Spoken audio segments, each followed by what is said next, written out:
On today's Newsmakers, what's next in Venezuela? That is what we're covering today. We're joined by Gregory Thompson, professor of criminal justice at Cedarville University. He's here to talk all about the Trump administration's bold move to remove Maduro from Venezuelan power. We'll get into what happened and why it matters. With no further ado, here is Gregory Thompson. The situation in Venezuela is capturing international attention, and understandably so. I appreciate you joining me today to break this important story down. Let's start with your reaction when you saw that Maduro had been captured, and when you sort of woke up to that news. What was your first reaction?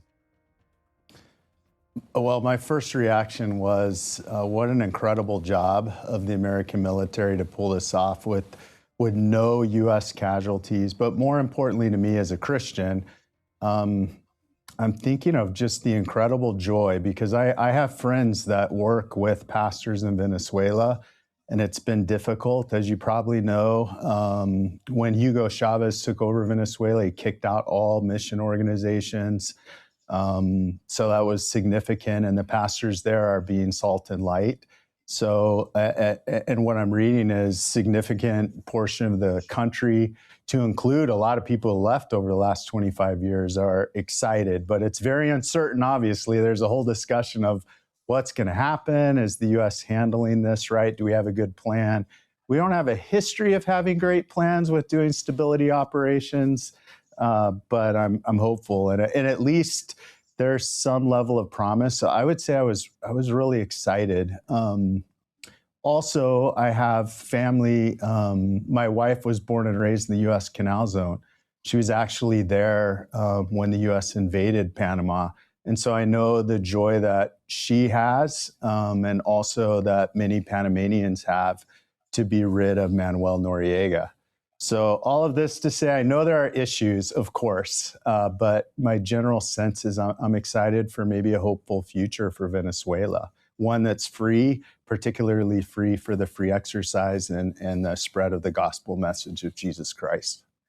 Well, and that's the most important thing. You know, when people look at events like this and they don't have a lot of background, the reaction can often be very swift. And now with social media, you immediately saw a lot of people becoming experts on Venezuela. I mean, admittedly, I know very little outside of what I've covered about some of the situations you mentioned. So I'm very careful to go out and say, oh my gosh, you know, this is a horrible thing or an amazing thing, because I didn't know, you know, but kind of going through and looking at it, can you help people understand? Because I think one of the things we're seeing happen immediately, the reaction for among some was, this is a horrible thing. You know, the Trump administration and the president, they're taking over a sovereign country. They're kicking out a president who's duly elected. And we could talk about that in a moment. But what is the situation in Venezuela? Just so people, you hinted at it at the beginning, but so they really understand, because I think the mindset of most Americans is that every country is like America and it's operating like America does. So can you talk about the situation in Venezuela?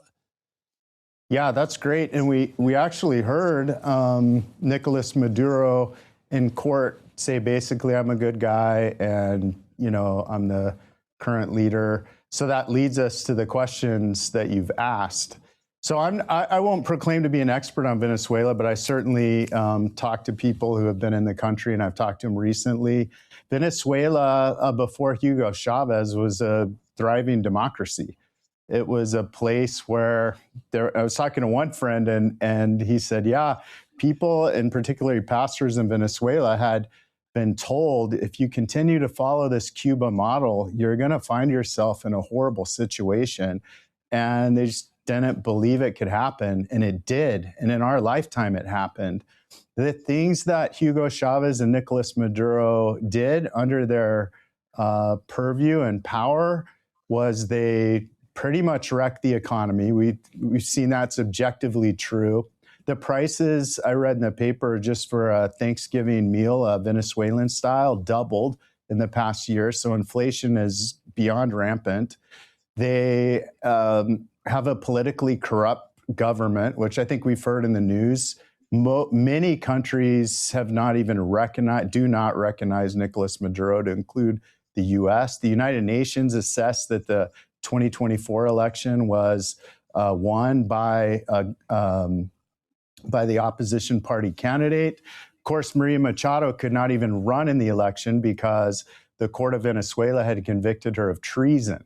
So imagine that from a First Amendment perspective in the US. If you are an opposition candidate running with a different viewpoint and the executive branch can prosecute you for treason. So they lack all First Amendment rights that we enjoy.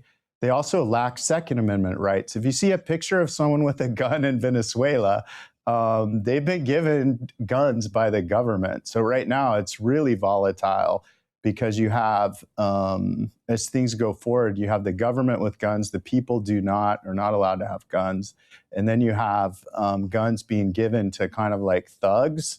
I've heard that some of these thugs come straight out of the prisons, and they have these groups called colectivos that now I've seen pictures yesterday on like brand new motorcycles riding around, and I guess it's very uncertain because of that. So what has happened is a dismantling. It's what we see with socialism around the world. It's not been effective. It hasn't produced human flourishing around the country, around the world, I should say. And so Venezuela, I heard today 1,000 political opponents that Nicolás Maduro had basically put away or potentially had killed. This is along the same lines of Manuel Noriega, same type of thing. I haven't even talked about the narco trafficking, which is key to why the U.S. is interested, but I can continue talking about Well, let's talk about that, because I think everyone is looking at this and they're saying, oh, not everyone, but subsets of people, Trump did this because of oil, and oil definitely seems to be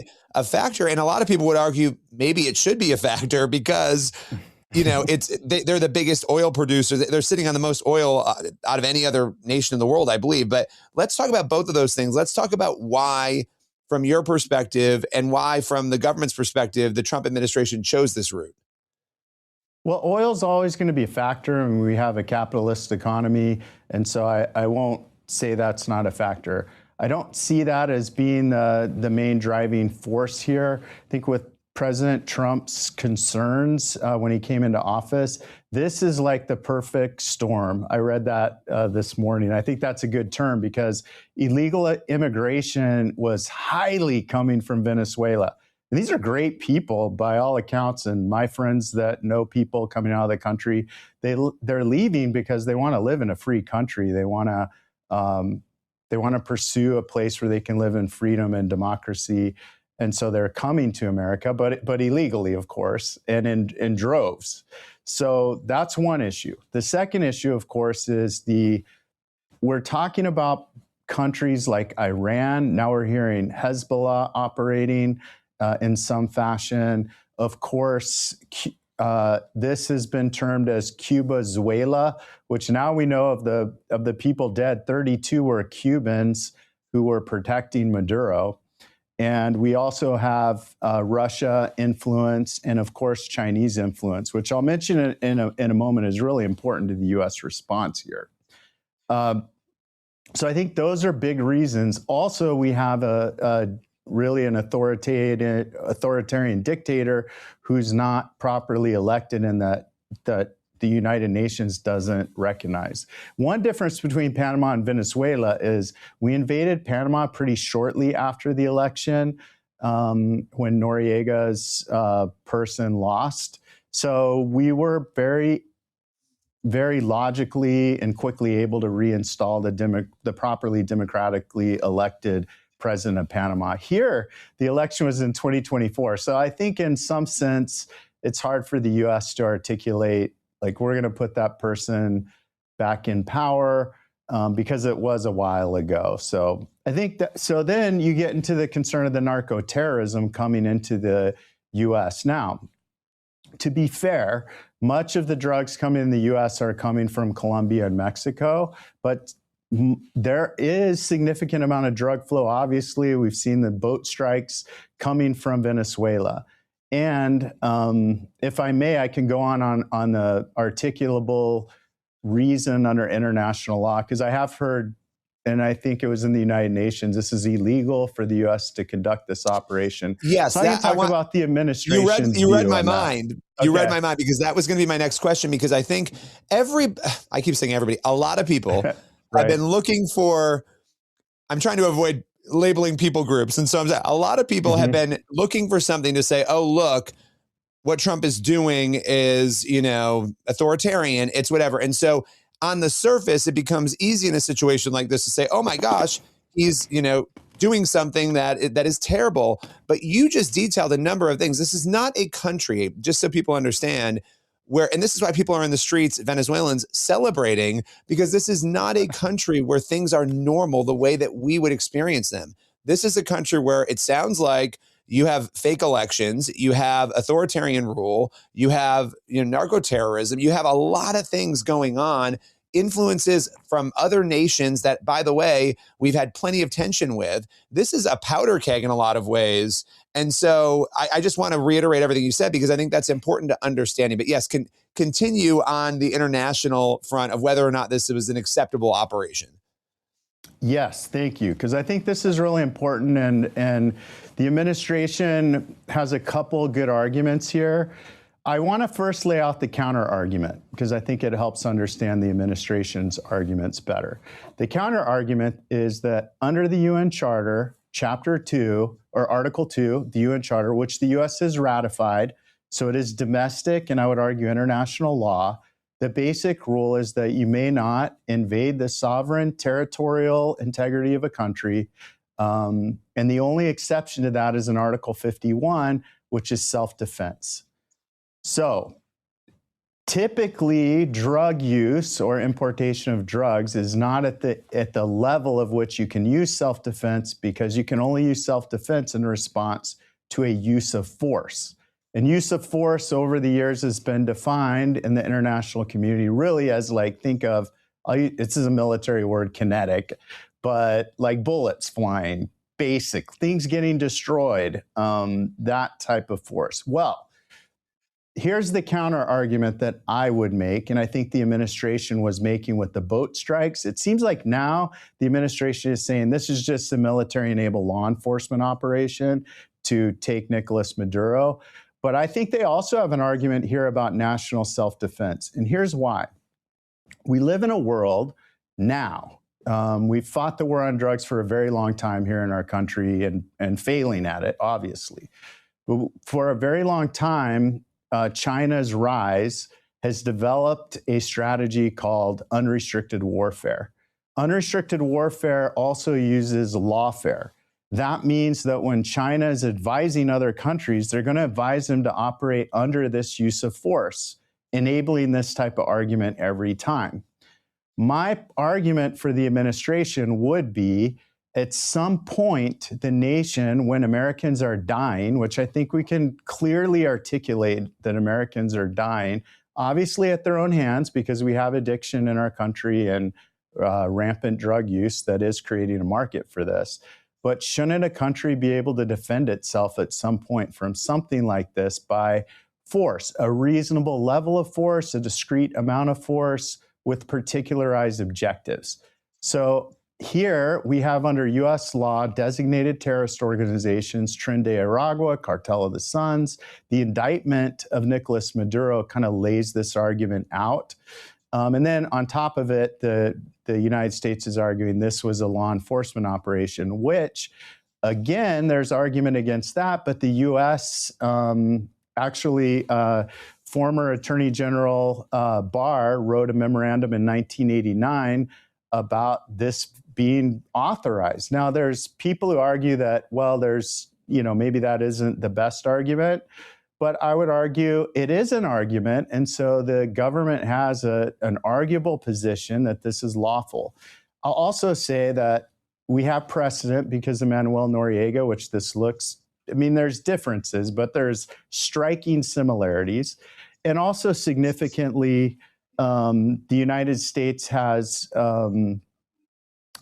indicted Maduro, and he's got an opportunity to defend himself to whatever issues that he has. And I think his biggest defense is going to be, I'm a head of state and therefore I'm immune from certain things. I think that's going to fail because even if he were head of state, which the U.S. does not recognize, there's certain things as a head of state that is not part of your official duties, and that includes illegal trafficking of narcotics. So that would be, I think, the administration's case that they're making. Right now, I think they're pressing the law enforcement action side of it. And again, it's impossible to have an agreement with a country when the head of state is the person you have issue with to extradite them into the country. So that wasn't really a viable option. Do you think, is there a world in which this increases tensions with Russia and China and other nations that we already have tension with? Because this seems like a prime nation for everybody, right? For a lot of reasons, to have a foothold on. Absolutely. I mean, we're looking at Iran right now. Talk about an interesting situation. Iran has really lost significant amount of power in the region. I mean, based on the stealth bomber strikes, the Israeli action, the 12-day war, the dismantling of Hezbollah and Hamas, this is yet another blow to Iran for certain. Yes, is what I would say to your question. Yeah. How that plays out, I don't know. I think the political assessment here was, you think about why wasn't President Trump more interested in Mexico or Colombia? I think he's made a political assessment, and we'll see if it's correct or not, that Venezuela he could change, and we'll find out. I mean, let's look at, just before we go, because I think this is important, and I'd love to get your take on this. You have action being taken in Nigeria. First, it was rhetorical action. Then it was literal action. It was placing them back on the countries of particular concern list, which should have happened before, but it happened, thank God. It was, and then so you've got Nigeria, you've got Iran, and you have obviously the U.S. involvement in that situation. And now you have Venezuela. It feels like Trump's strategy is, I think back to the Obama years and the critique that Obama got for his quote unquote apology tour and his approach. You juxtapose Obama's approach to this approach. They could not be further from one another, it feels. And it feels like Trump is trying to take on these ideologies and these dangerous ideologies in many ways in these countries and make a statement that America is going to be, some would say the policeman of the world, or, America's going to step up to the responsibility that it has internationally. I don't know if you want to reflect on that at all, but when I look at those three actions, I think, wow, this is very coordinated. It feels like, and intentional. Well, that's an interesting point, and I guess we'll see how it plays out. I think the administration has said they see these as existential threats to the United States. Sure. Obviously, ISIS training camps in Nigeria that were struck, and we have a long history and precedent of doing that, are threats to the United States and Venezuela. The other thing I didn't say about Venezuela that's important is President Trump, unlike Panama, he has been messaging for 6 months to Nicolás Maduro to leave. And I was thinking about some biblical principles I'm going to share with my class today, because we have national security law class here at Cedarville today. And one of them is God raises and deposes kings. God is sovereign. He is just.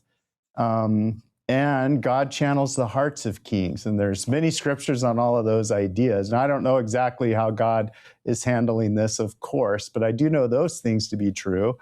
And Nicolás Maduro decided to stay after significant U.S. pressure, in which I actually had predicted this would happen to my students by Christmas. And I was off, but I actually read an article that they had an invasion or a plan for Christmas, but weather wasn't good. So I at least have that to fall back on. This was very predictable. Nicolás Maduro made his own choices for whatever reason. He had options. Assad lives in Russia. And so Nicolás Maduro probably could have made arrangements elsewhere. He decided to stick it out. I just point that out to your question, because I think President Trump his desire is not to. This was not plan A for him. Yeah, well, no, and I actually love that response. I think it is, they're very different situations, the three, right? Nigeria and Iran and Venezuela, they're very different. It does feel like, America is taking a bigger stand on the world stage than we've seen in the last few years. And for a lot of people, especially when you talk about existential threats, we know that radical Islam is an existential threat. This is not, we've seen what's happened on October 7th to Israel. We've seen going back in our own history to September 11th, 2001. We know what has happened, and we know that plenty of other things have happened in between those events and even after. So these are big moments. It'll be interesting to track this, and I definitely want to have you back as new developments unfold. I appreciate you taking the time today. Yeah, I'd love it. Thank you. Thanks for having me. That's all for today's Newsmakers. Tune in next week for another episode.